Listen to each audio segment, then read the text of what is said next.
Yo, dads, today's guest is my good friend Ric Moylan, who is a performance athlete coach. He does strength, fitness, mental performance for some very, very elite, top world level athletes, some of which you will definitely have heard of. What he's going to do for us dads in this call, in this conversation, is to bring back some of the lessons that he's learned from spending time with these people, through coaching these people, and how he then has applied that to his own life because he is also a dad.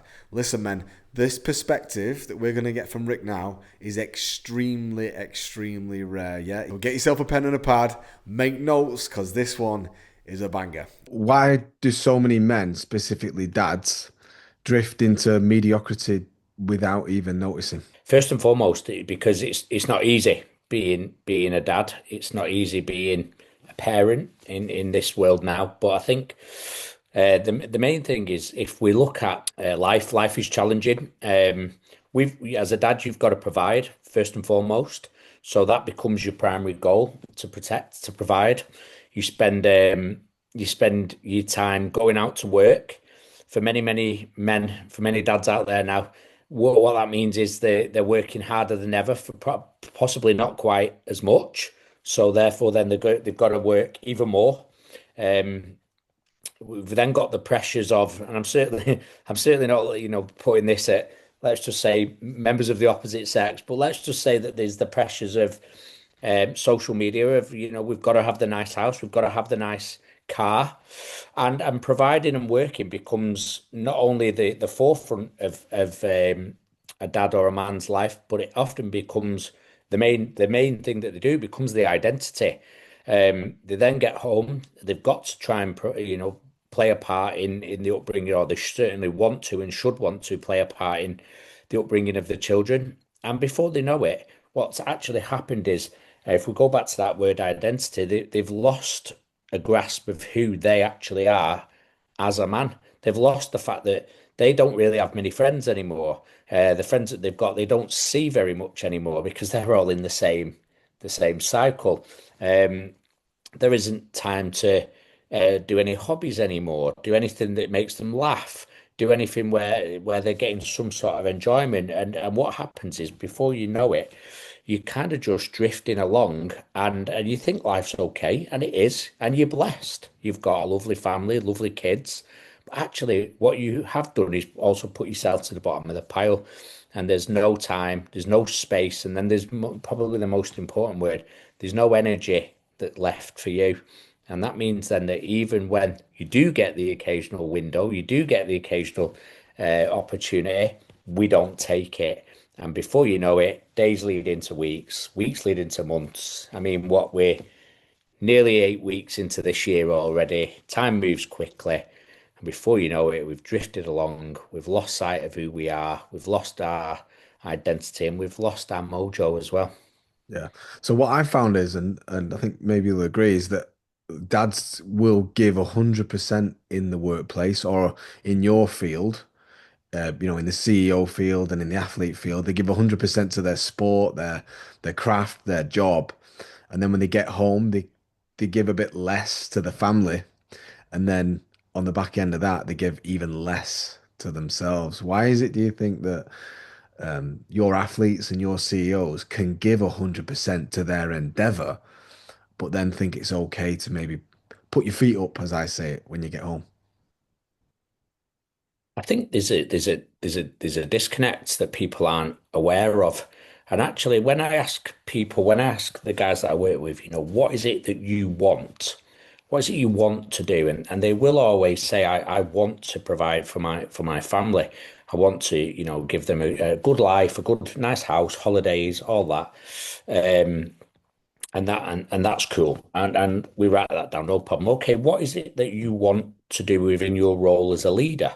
Well, I want to provide. I want to make sure that there's jobs, there's opportunities, opportunity for progression, there's a nice culture to work in. Da da da da da. Okay, what is it you want for yourself? And that's then when the pause kicks in, because they're not overly sure. But even that is not the biggest problem. The biggest problem is the disconnect, that all the things that they want, this is where we lose sight, If you want to be a better partner or husband, if you want to be a better leader, if you want to be a better father, it all starts with you working on yourself and you turning up and showing up as the best version of you. And that, I don't like those words, by the way, the best version. A bit wishy-washy that, but it's about you being at your best. You want to be a strong leader, yet you walk into the room looking tired, looking disheveled, looking stressed out, looking like you've got the weight of the world on your shoulders. You can communicate all you like to your staff, but your staff will see beyond that and will see what they're looking at. You want your kids to be healthy, happy. Well, that starts with you being healthy and happy. You want your relationship to be healthy and happy. Well, that starts with you being healthy and happy. And I think that is the biggest disconnect that we lose, that everything that we want is at the end of us looking after ourselves. And that's the disconnect that I hear all the time. Yeah, and that's really good that you focused all your experience on physical strength as being a foundational of somebody being optimal, and in this case, being an optimal dad. So you think that physical strength is the foundation to being an optimal dad. So if somebody, let's say they're watching this now and they completely resonate with everything you've just said, it's like, that's me. Why would you say that they should then start with physical strength as a foundation? I think there's a few reasons, and these are in no particular order, by the way. Despite my background in combat sports and working a lot in combat sports over the years, and despite my interest in combat sports, I'm not naturally a violent guy. But that said, we live in a dangerous world, and first and foremost, I want to be able to protect my family should I need to. Maybe that sounds a bit macho.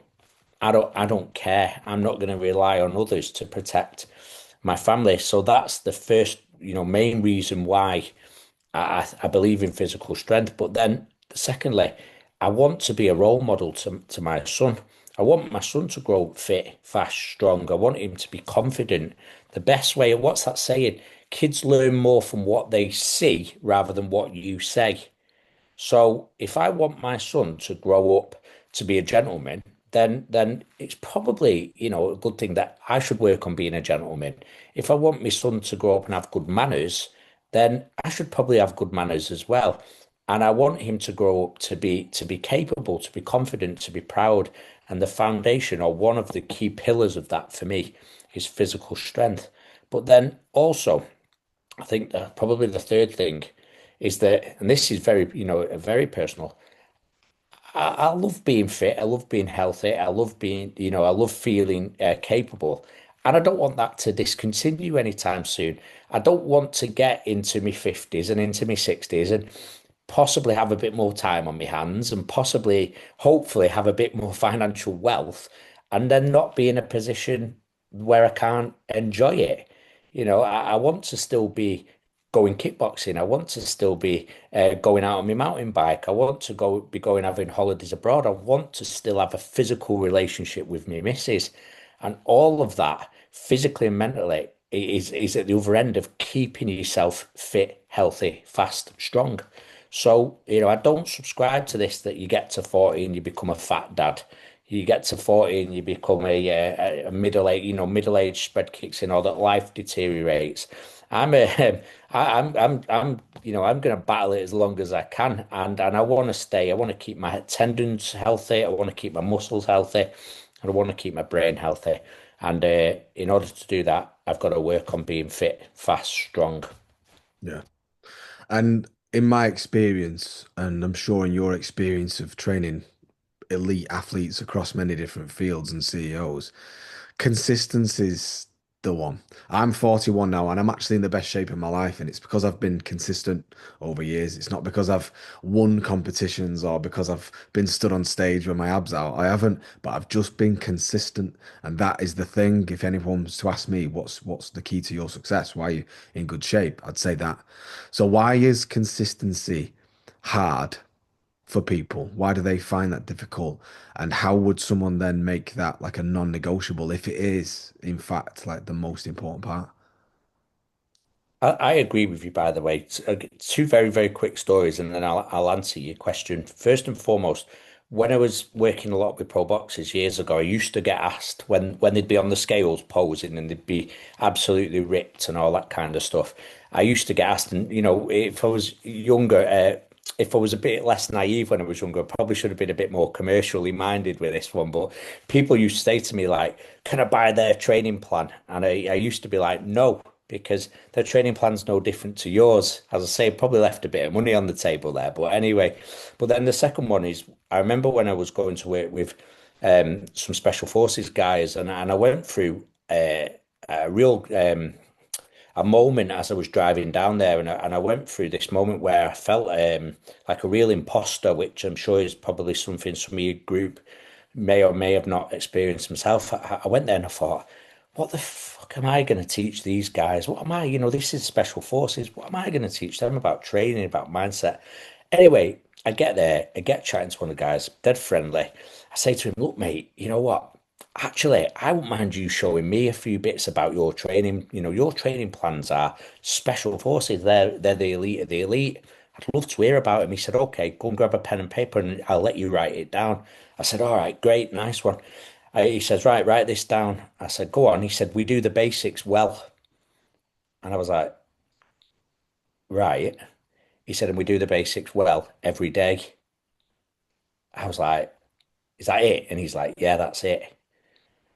So why is it so hard? I think first and foremost, we've touched on that already. People lose connection with not only the rewards that they'll get from looking after themselves, but they lose connection with who they are. Even when they get a little bit of a time window to do some work on themselves, we don't always take it.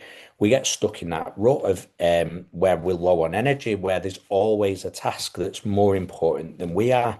We are absolutely at the bottom of the pile. But as we've said, the paradox is that everything we say we want to look after and provide for and make their lives, healthy, happy, and nice is all at the end of us looking after ourselves. But I think, the one of the biggest things I would say to everyone listening, and one of the biggest challenges is I think is it's everything we're surrounded with. It's not easy to be fit and healthy and strong. It's sort of frowned upon almost. I've got members of my family that I had a bit of a battle with because they have something on a Friday called Poets Day. And Poets Day means piss off early tomorrow's Saturday. And what they do by Friday, 4 o'clock, they just get on the beer because it's Friday, 4 o'clock. And I'm like, right, I'm going gym. And they were like, what's wrong with you? What's wrong with you? And I'd be like, what's wrong with me? What's wrong with you? So I think it's not easy to live a life of discipline. It's frowned upon, isn't it? There's a bunch of, I'm not even going to repeat them, but there's a bunch of statements that are out there that guys who look after themselves, there's somehow something wrong with you. And I would completely counter against all of that. I would say, and my advice to people listening is get in the right environment, get around people such as this group who are all doing the same things as you, because then it becomes easier. Then on the day when you don't fancy it, because you're human, yeah, one of your mates is going to say, hang on a minute, Danny, come on, you will go in the gym or we're going walking. One of your mates is going to put an arm around your shoulder, or one of your mates is going to call you out on your bullshit. One of your mates is going to challenge the story that you tell yourself that you're too busy, or you've got a deadline at work, or you've got jobs to do at the house. Because yes, you have got all those things, but your primary role is to look after yourself so that you can look after everybody else around you. So I think we're surrounded by a bunch of challenges. It's really not easy to stay disciplined. It's really easy, in fact, to be, undisciplined, to live a life of mediocrity. I mean, Danny, we're at a point in our life now where people don't even go to pick their takeaways up anymore. That's where we are at in our life now. Yet we'll moan about them when they turn up and there's something missing or they're cold or whatever else. And I believe you've got to pay more for it as well. So, yeah, my advice is it's not easy being disciplined. That's okay. But getting in around people on the same path as you, and what'll happen is when you're having a good day, you might help them along a little bit. And when they're having a good day, they might help you along a little bit as well, because we're all human and we all have our good and bad days. Yeah, man. Something that you said before I really resonated with because I recently did a bit of an audit on my personal brand to see which sort of direction I want to take it in, and the content was stalling a little bit. So I asked my audience of 40K, I think it was at the time, what do you least like to see in my content? And they said gym stuff. And I had a few men message me, get this, saying, because it makes me feel bad. Yeah. So, and now it was not actually relevant to my personal brand whatsoever. So I did stop doing it. But can you imagine if that bothered me and I didn't want to be in life, in real life, I don't want to actually be this person who's in good shape because I don't want to make people feel bad. It's terrible. I think you should just do it for you and do it for Yeah. your kids. It it's the ultimate projection, isn't it? You know, stop doing stuff to improve yourself because it's making me feel not great that I'm not improving myself. And as I say, going back to me, my family, they were the more that. And listen, I've got a good family, by the way. I don't want to shit can my family, but none about just one or two members here. They're more than happy to call me out and say, why are you not drinking? But if I was to call them out and say, why are you stuffing your face with garlic bread all the time? Then, they probably wouldn't like it. So, um, it's not, there's temptation everywhere. There's temptation everywhere. There's convenience everywhere. There's comfort everywhere. I mean, I read a stat from a guy based out in the States. He claims that when given the opportunity to choose the lift or the stairs to the second floor, that only 2% of Americans will now take the stairs to the second floor. Now, I don't know whether that stat's true. Let's say it's not. Let's challenge it. Let's add tenfold onto that stat. Let's say only 20% of people are taking the stairs. Even that is telling. Even that is telling. And we are surrounded by ways to make our life easier. And actually, it's not making our life easier. As I always say in my coaching practice, short-term pleasure, when repeated often enough, will take you to long-term pain. Brilliant, mate. Yeah. So to finish off, if somebody's feeling triggered by their body at the minute and they choose that they want to be a better example for their son, as me and you have, first of all, they're in the right place. They're in my community. This video is exclusive just for the community. It's not for socials. So they're in a community of brothers, like you said, that will lift them up and encourage them. If I see someone getting in shape, man, I will applaud them and I'll help them. If I see someone in a gym who might be looking a bit clueless or struggling, I'm over there. I want to help people. So these men are in the right place. And this upward spiral, which begins with doing the basics and doing them well and not overwhelming yourself by thinking you've got to go to the gym and do everything, yeah, is the beginning of rebuilding that confidence so you're no longer triggered. And that is, like I say, an upward spiral. It can everything improves from that point. And you've seen that time and time again with your clients. Yeah, well, your brain's easy to trick. In some of the seminars that I do, I play various games at the start, like these icebreaker type things. Play various sort of games just to show people how easy it is to trick their mind. And one of the ways you will trick your mind is by not sticking to your word. Your brain will learn to not trust you. Your brain will learn that you're likely to take the easy way out. And one of the ways that you have to rebuild confidence and self-esteem, which takes time, by the way. This is not a journey, like you said, Danny, that needs to be rushed. This is not a 12-week transformation. It should never be. But one of the ways is to do what you said you were going to do, and especially on the days when you don't feel like it, especially on the days when it's fucking cold outside, when it's raining outside. It's easy to go train when you fancy it, but it's the days when no one's watching. They're the ones that really count. And you don't have to get a PB. You don't have to be at your best every single day. But as I say to my guys, the biggest battle is walking through the door. Just get through the door. And once you build that consistency, you build those habits, you will rewire your brain, and your brain will slowly but surely learn to trust you. It'll slowly but surely learn that your actions match your words. And that is how you build real self-esteem, real self-confidence. You don't build it by listening to a motivational quote. You don't build it by, listening to something that alters your state like that. It's something that takes time, effort, patience, and it isn't linear. There's ups and downs along the way as well. That lends itself perfectly into the end of the conversation, which is with a motivational quote of yours that I'm gonna give to everybody that they should listen to. It's one of my favorite of yours. It's the walk you take when no one cares, no one notices, and no one is clappering, delivering when the pressure is on. Let's leave them with that.